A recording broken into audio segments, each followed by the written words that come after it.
ನಮಸ್ಕಾರ. ಧರ್ಮಸ್ಥಳದ ವಿಚಾರಕ್ಕೆ ಬಂದ್ರೆ, ಧರ್ಮಸ್ಥಳದಲ್ಲಿ ಲೋಕಲ್ ಏಡ್ಸ್ ಮಾತಾಡ್ತಾ ಇರೋದೇನು ಅಂತಂದ್ರೆ, ಅಲ್ಲಿ ಕೊಲೆಯಾದಂತ ಅಥವಾ ಅಲ್ಲಿ ಸಾವಾದಂತ ಸಾಕಷ್ಟು ಹೆಣಗಳು ಅಥವಾ dead bodies KS Heggade medical ಕಾಲೇಜ್ಗೆ ಹೋಗಿದೆ ಅಂತ ಅಲ್ಲ, ಹತ್ರ ಸರ್ಕಾರಿ ಆಸ್ಪತ್ರೆಗಳಿದ್ರೂ ಕೂಡ ಮಂಗಳೂರಲ್ಲಿ ಇರುವಂತ KS Heggade I think research academy hospital and dental ಕಾಲೇಜ್ಗೆ ಈ ಒಂದು ಧರ್ಮಸ್ಥಳ ಸುತ್ತಮುತ್ತ ಬೆಳ್ತಂಗಡಿನಲ್ಲಿ ಸತ್ತಂತ ಐ ಥಿಂಕ್ ಅನಾಥ ಶವಗಳಾಗಿರ್ಬೋದು ಅಥವಾ ಸಾವುಗಳಾಗಿರ್ಬೋದು ಇವುಗಳ ಹೆಣಗಳನ್ನ KS ಹೆಗ್ಗಡೆ ಆಸ್ಪತ್ರೆಗೆ ಕಳಿಸಿದ್ದಾರೆ ಪೋಸ್ಟ್ ಮಾರ್ಟಮ್ ಮಾಡ್ಲಿಕ್ಕೆ. ಹತ್ರ ಆಸ್ಪತ್ರೆ ಇದ್ರೂ ಕೂಡ ಈ ಒಂದು ಸರ್ಕಾರಿ ಆಸ್ಪತ್ರೆಗಳಿಗೆ ಈ ಒಂದು ಡೆಡ್ ಬಾಡಿಗಳನ್ನ ಕಳಿಸಿಲ್ಲ. ಕಾರಣಗಳನ್ನ ಕೇಳುತ್ತಾ ಅಲ್ಲಿನ ಲೋಕಲ್ ಏಡ್ಸ್ ಅನುಮಾನವನ್ನ ವ್ಯಕ್ತಪಡಿಸಿದ್ದಾರೆ. ಅನುಮಾನ ವ್ಯಕ್ತಪಡಿಸೋದ್ರಲ್ಲಿ ತಪ್ಪೇನಿಲ್ಲ.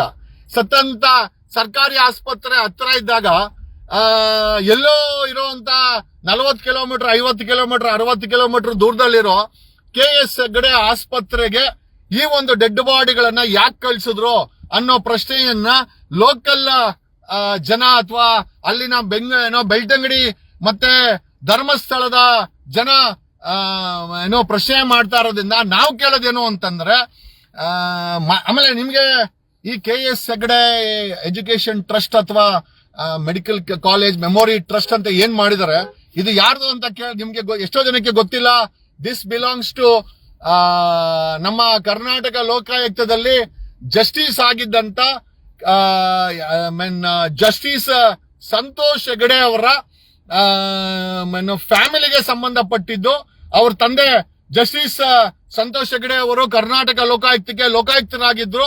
ಸಾಕಷ್ಟು ಒಳ್ಳೆ ಕೆಲಸ ಮಾಡಿದ್ದಾರೆ. ಅವ್ರ ಬಗ್ಗೆ ನಮ್ಗೆ ಎಳ್ಳಷ್ಟು ಅನುಮಾನ ಇಲ್ಲ ಅಥವಾ ಗೌರವ ಹಾಗೇ ಇದೆ. ಬಟ್ ಪ್ರಶ್ನೆ ಏನಪ್ಪಾ ಅಂತಂದ್ರೆ, ಮಾನ್ಯ ಜಸ್ಟಿಸ್ ಹೆಗ್ಗಡೆ ಅವರು ಭ್ರಷ್ಟಾಚಾರದ ಬಗ್ಗೆ ಇಷ್ಟೆಲ್ಲ ಮಾತಾಡುವಂತ ಮಾನ್ಯ ಸಂತೋಷ್ ಹೆಗ್ಗಡೆ ಅವರು ಅವರ ಕುಟುಂಬದ ಆಸ್ಪತ್ರೆ ಮೇಲೆ ಲೋಕಲ್ ಏಡ್ಸ್ ಯಾಕೆ ಡೆಡ್ ಬಾಡಿಗಳು ಈ ಒಂದು ಆಸ್ಪತ್ರೆಗೆ ಬರ್ತಾ ಇತ್ತು ಅಂದ್ರೆ, KS ಹೆಗ್ಗಡೆ ಅಂತಂದ್ರೆ ಜಸ್ಟಿಸ್ ಸಂತೋಷ್ ಹೆಗ್ಗಡೆ ಅವರ ತಂದೆಯ ಹೆಸರು. ಅವರು ಸುಪ್ರೀಂ ಕೋರ್ಟ್ ನಿವೃತ್ತ ನ್ಯಾಯಮೂರ್ತಿ. If I am not wrong Bengaluru ಸೌತ್ಗೆ MP ಆಗಿದ್ರು. ತದನಂತರ if I am not wrong ಇದು ಒಡ್ಕೊಲ್ಲ ಐ ಥಿಂಕ್ ಇದು ಒಡ್ಕೊಲ್ಲ ಪಾರ್ಲಿಮೆಂಟ್ ಅಲ್ಲಿ ಸ್ಪೀಕರ್ ಸ್ಥಾನ ಸಹ ಅವರು ಐ ಥಿಂಕ್ ಅಲಂಕಾರ ಮಾಡಿದ್ರು ಅಂತ ಮಾಹಿತಿ ಇದೆ ವಿಕಿಪೀಡಿಯಾದಲ್ಲಿ.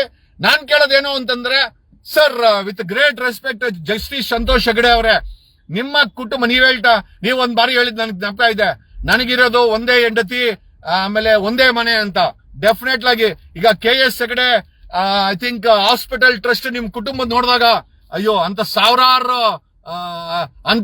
ಸಾವಿರಾರು ಮನೆಗಳು ಹಾಕಿದ್ರು ಕೂಡ ಅಷ್ಟು ದೊಡ್ಡ ಬಿಲ್ಡಿಂಗ್ ಅನ್ನ ಯಾರು ಕಟ್ಟಕ್ಕಾಗಲ್ಲ. ಅದು ಮಂಗಳೂರಲ್ಲಿ ಕಟ್ಟಿದಿರಿ ಅಂತಂದ್ರೆ ನಿಜವಾಗ್ಲೂ ಅದ್ರ ಬಗ್ಗೆ ರೆಸ್ಪೆಕ್ಟ್ ಇದೆ, ಗೌರವ ಇದೆ ಮಾನ್ಯ ಜಸ್ಟಿಸ್ ಸಂತೋಷ್ ಹೆಗ್ಗಡೆ ಅವರೇ. ಬಟ್ ನಮ್ಮ ಒಂದು ಕಳಂಕಿಯ ವಿನಂತಿ ಏನು ಅಂತಂದ್ರೆ, ಈ ಧರ್ಮಸ್ಥಳ ಹತ್ಯಾಕಾಂಡಕ್ಕೆ ಅಲ್ಲಿ ಸತ್ತಿರುವ ಹೆಣಗಳು KS ಹೆಗ್ಗಡೆ ಆಸ್ಪತ್ರೆಗೆ ಹೋಗಿದೆ ಅಂತ. ನಾವು ಆಸ್ಪತ್ರೆ ಬಗ್ಗೆ ಏನೂ ಮಾತಾಡ್ತಾ ಇಲ್ಲ.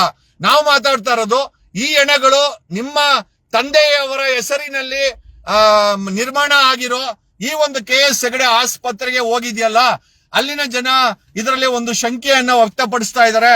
They are claiming organic trafficking ಬಗ್ಗೆ ಕೂಡ ಅಲ್ಲಿನ ಜನ ಓಪನ್ ಆಗಿ ಮಾತಾಡಿದ್ದಾರೆ. ಬಟ್ ಆದ್ರೆ ಎಷ್ಟೋ ಜನಕ್ಕೆ ಗೊತ್ತಿಲ್ಲ, ಈ ಒಂದು ಮೆಡಿಕಲ್ ಇನ್ಸ್ಟಿಟ್ಯೂಟ್ ಆಸ್ಪತ್ರೆ belongs to justice Santosh Hegde ಅವರ ತಂದೆಯ ಹೆಸರಿನಲ್ಲಿ ಅವರ ಕುಟುಂಬದವರು ಮಾಡಿರೋದು ಅಂತ ಎಷ್ಟೋ ಜನಕ್ಕೆ ಗೊತ್ತಿಲ್ಲ. ಸೊ ನಮ್ಮ ರಿಕ್ವೆಸ್ಟ್ ಏನು ಅಂತಂದ್ರೆ, ಜಸ್ಟಿಸ್ ಸಂತೋಷ್ ಹೆಗ್ಗಡೆ ಅವರು ನ್ಯಾಯದ ಪರವಾಗಿ ನಿಂತ್ಕೊಂಡಿದ್ದವರು. ಅಕ್ರಮಗಳ ವಿರುದ್ಧ ಲೋಕಾಯುಕ್ತ ಇದ್ದಾಗ ಕ್ರಮವನ್ನ ಜರುಗಿಸಿ ಇಡೀ ರಾಷ್ಟ್ರದಲ್ಲಿ ಹೆಸರನ್ನ ಮಾಡಿರುವಂತ ಜಸ್ಟಿಸ್ ಸಂತೋಷ್ ಹೆಗ್ಗಡೆ ಅವರ ಬಳಿ ನಾವು ಕಳಕಳಿಯ ಮನವಿ ಏನಂತಂದ್ರೆ, why don't you speak about this sir? ನಿಮ್ಮ ಕುಟುಂಬದ ಆಸ್ಪತ್ರೆಯ ಮೇಲೆ ಕಳಂಕಗಳನ್ನ ಬರ್ತಾ ಆರೋಪಗಳಿದೆ. ಇದರ ಬಗ್ಗೆ ನೀವ್ ಯಾಕೆ ಸರ್ಕಾರಕ್ಕೆ ಒಂದು ತನಿಖೆ ಮಾಡಿ ಅಂತ ನೀವೇ ಸ್ವತಃ ವಾಲಂಟ್ರಿಯಾಗಿ ಯಾಕೆ ಹೇಳಬಾರದು? ಯಾಕಂತಂದ್ರೆ ನೀವು ಸಾಲಿಸಿಟರ್ ಜನರಲ್ ಆಗಿದ್ದವರು ಸುಪ್ರೀಂ ಕೋರ್ಟ್ ಅಲ್ಲಿ, ತದನಂತರ ಡೈರೆಕ್ಟ್ ಅಪಾಯಿಂಟ್ಮೆಂಟ್. ನಿಮ್ಗೆ ಗೊತ್ತಿರ್ಲಿ ಸ್ನೇಹಿತರೆ, ಸಂತೋಷ್ ಹೆಗ್ಡೆ ಅವರೇ if I am not wrong, ಮೊದಲ ಅಡ್ವೊಕೇಟು ಡೈರೆಕ್ಟ್ ಆಗಿ ಸುಪ್ರೀಂ ಕೋರ್ಟ್ಗೆ ನೇಮಕ ಆಗಿತ್ತು. ಅವ್ರ ತಂದೆ ಕೂಡ ಸುಪ್ರೀಂ ಕೋರ್ಟ್ ಅಡ್ವೊಕೇಟು. ಡೈರೆಕ್ಟ್ ಆಗಿ ಸುಪ್ರೀಂ ಕೋರ್ಟ್ಗೆ ನೇಮಕ ಆದಂತ ಸಂತೋಷ್ ಹೆಗ್ಡೆ ಅವರು ಲೋಕಾಯುಕ್ತರಾಗಿದ್ದಾಗ ದೊಡ್ಡ ಹೆಸರನ್ನ ಮಾಡಿದಂತ ಸಂತೋಷ್ ಹೆಗ್ಡೆ ಅವರಿಗೆ ನಮ್ಮ ಕಳಕಳಿಯ ಮನವಿ, ನೀವು ಇದೇ ರಿಪಬ್ಲಿಕ್ ಟಿವಿನಲ್ಲಿ ಸರ್ಕಾರಕ್ಕೆ ಮನವಿ ಮಾಡಿ ಆ ರೀತಿ ಆರೋಪಗಳನ್ನ ಧರ್ಮಸ್ಥಳ ಬೆಳ್ತಂಗಡಿಲಿರುವಂತ ಜನ ಮಾಡ್ತಾ ಇದ್ದಾರೆ.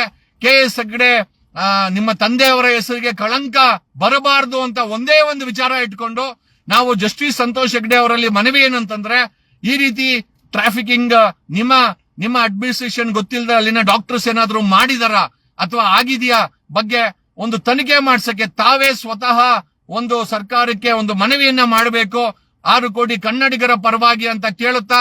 ಅಂಡ್ ಒನ್ ಮೋರ್ ಥಿಂಗ್, SITಯ ಕಳೆದ 70 ದಿವಸಗಳ ಆಕ್ಟಿವಿಟೀಸ್ ಬಗ್ಗೆ ಒಂದು ಅಬ್ಸರ್ವೇಷನ್ ರಿಪೋರ್ಟ್ ನಮ್ಮ ಟೀಮ್ ತಯಾರು ಮಾಡಿದೆ.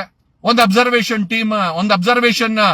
ರಿಪೋರ್ಟ್ ಅನ್ನ ನಮ್ಮ ಟೀಮ್ SIT 70 ದಿನಗಳ ಕಾಲ ಏನ್ ಮಾಡ್ತು ಅಂತ ಒಂದು ಅಬ್ಸರ್ವೇಷನ್ ರಿಪೋರ್ಟ್ ಅನ್ನ ನಮ್ಮ ಟೀಮ್ ತಯಾರು ಮಾಡಿದೆ.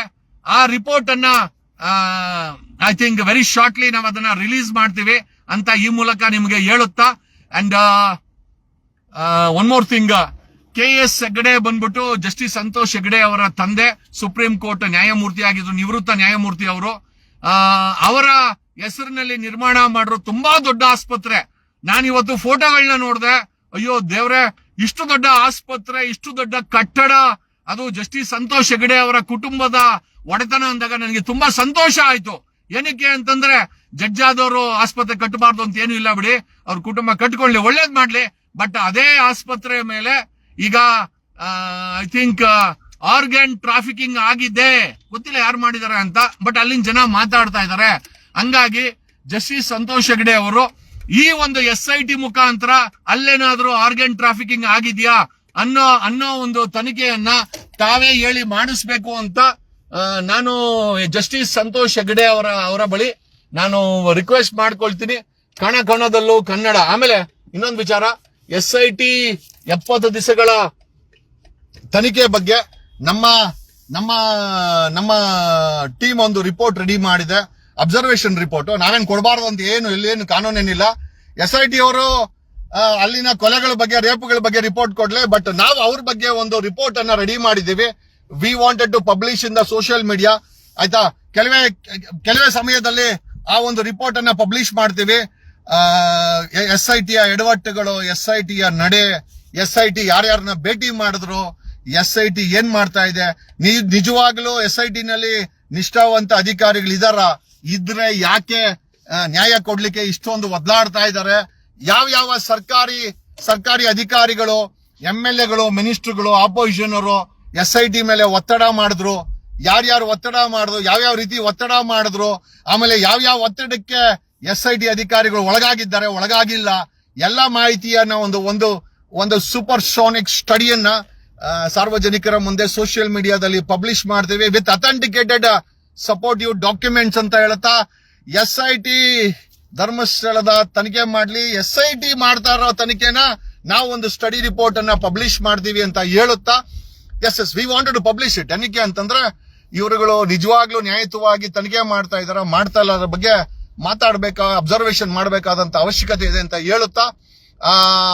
KS ಹೆಗ್ಡೆ ಆಸ್ಪತ್ರೆಯಲ್ಲಿ ಟ್ರಾಫಿಕಿಂಗ್ ನಡೆದಿದೆ ಅಂದ್ರೆ ಆ ಒಂದು ಹೆಣಗಳು ಅಲ್ಲಿ ಹೋಗಿರೋದು ಟ್ರಾಫಿಕಿಂಗ್ ವಿಚಾರಕ್ಕೆ ಅಂತ ಒಂದಷ್ಟು ಜನ ವಿಡಿಯೋಗಳನ್ನ ಮಾಡಾಕಿದ್ದಾರೆ. Taking that as a prima facie we have filed a complaint to CBI and medical council of ಇಂಡಿಯಾಗೂ ಸಹ ಈ ಒಂದು ಆಸ್ಪತ್ರೆಯ ಮೇಲೆ ಬಂದಿರುವ ಅಲಿಗೇಷನ್ಸ್ ಬಗ್ಗೆ ಒಂದು ತನಿಖೆಯನ್ನ ಒಂದು ಟೀಮ್ ಅನ್ನ ಕಾನ್ಸ್ಟಿಟ್ಯೂಟ್ ಮಾಡಿ ಇದ್ರ ಬಗ್ಗೆ ತನಿಖೆ ಮಾಡಬೇಕು ಅಂತ ಮೆಡಿಕಲ್ ಕೌನ್ಸಿಲ್ ಆಫ್ ಇಂಡಿಯಾ ಸಂಬಂಧಪಟ್ಟಂತ ರೆಗ್ಯುಲೇಟರಿ ಬಾಡಿಗಳಿಗೆ ಕಂಪ್ಲೇಂಟ್ ಅನ್ನ ಕೊಟ್ಟಿದ್ದೀವಿ. ಜೊತೆಲಿ CBI ಕೊಟ್ಟಿದ್ದೀವಿ. ಜೊತೆನಲ್ಲಿ ಸಿದ್ದರಾಮಯ್ಯ ಮುಖ್ಯಮಂತ್ರಿಯವ್ರಿಗೂ ಕೊಟ್ಟಿದ್ದೀವಿ. ಸಿದ್ದರಾಮಯ್ಯನವರು ಯಾವಾಗ ನೋಡಿದ್ರು ಏನೇ ಕಂಪ್ಲೇಂಟ್ ಕೊಟ್ಟರು ತಲೆ ಕೆಡ್ಸ್ಕೊಳಲ್ಲ. ಯಾಕೆ ಅಂತಂದ್ರೆ ಅವ್ರಿಗೆ ಅನ್ಸುತ್ತೆ ಈ ಎಲ್ಲ ಕರೆಕ್ಟ್ ಆಗಿದೆ ಅಂತ. ಅದ್ ಹೇಳ್ತಾರಲ್ಲ, ಅವರೇ ಹೇಳ್ತಾರೆ ನನ್ ಮೇಲೆ ಒಂದು ಸಣ್ಣ ಕಳಂಕ ಇಲ್ಲಪ್ಪ ಅಂತ.